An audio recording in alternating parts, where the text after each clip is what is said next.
السلام عليكم ورحمة الله وبركاته. رمضان مبارك. كسو دوادا قصدينا مانتا قصة عجيب uga qisooyinkan si ay ugu waanaqaataan nin boqor oo magaalo ka talinayay ayaa masjid weyn wuxuu ka dhisay xaafadiisa kadib masjidkii waxaa imaam ka noqday oo loo dhiibay imaam cod macaan oo quraanka ku qushuuca dadkana ka oohiya qushuuca dartiis wuxuuna akhrin jiray imaamka suurado dhaadheer laakiin waxaa arintaas dhibsaday ninkii boqorka ahaa oo magaaladaas ka talinayay ee masaajidka dhisay wuxuuna ku yiri askartiisa imaamka salaada nagu dheereeyo markasta hala ii keeno askartii imaamkii ayaa soo kaxeeyeen boqorkii gurigiis ayay keeneen kadib boqorkii ayaa la hadlay imaamkii wuxuu ku yiri iska jir hadii aad mar dambe salaada nagu dheereyso xabsiga ayaa toos lagu dhigaa waxa amar u qabtaa halkii rakacba inaad laba aayad ku dujisid oo kaliya hadii aad intaas ka badisidna yaa weylak way ku dhamaatay imaamkii arinkaasi aad ayuu ugu xumaaday wuxuuna yiri boqorow warkaaga jira waana ka maqlay sida tiraahda baan sameeynaya intaas kadib waxa la isku yimid masjidkii waxaana la galay salaadii maqrib imaamkii faatixada markuu dhameeyay wuxuu soo qabsaday laba aayadood oo aad ugu naxisay ninkii boqorka ahaa ee amarkii bixiyay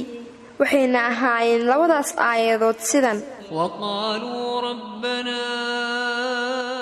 إنا أطعنا سادتنا وكبراءنا فأضلونا السبيلا waxay dhahayaan kuwii la haystay aakhiro rabbiyow waxaan adeecnay madaxdeena iyo kuwii noo waaweynaa ee na xukumi jiray waxayna naga dhumiyeen jidka aayada kalena waxay ahayd rabbana atihim ضعفين من العذاب والعنهم لعنا كبيرا rabbiyow sii kuwaas labalaab cadaab lacnad weyn lacnad kadib waxaa la maqlay qof oonayo oohin aad u daran ilaa salaada maqrib laga baxayay ileen qofkaasi oonayo waa boqorkii oo markii ugu horeysay la arkay asagoo salaada ku qushuucsan intaas kadib boqorkii wuxuu u tagay imaamkii wuxuuna ku yiri waan ku baryayaa cisho markii la gaaro laba aayad ma ahane suurad dheer nagu duji hadaad rabto rakacada koowaad al-baqara nagu dhamee rakacada labaadna al-imru ku sii xiji laakiin waan ku baryayaa ina cafi sidaad doontid yeel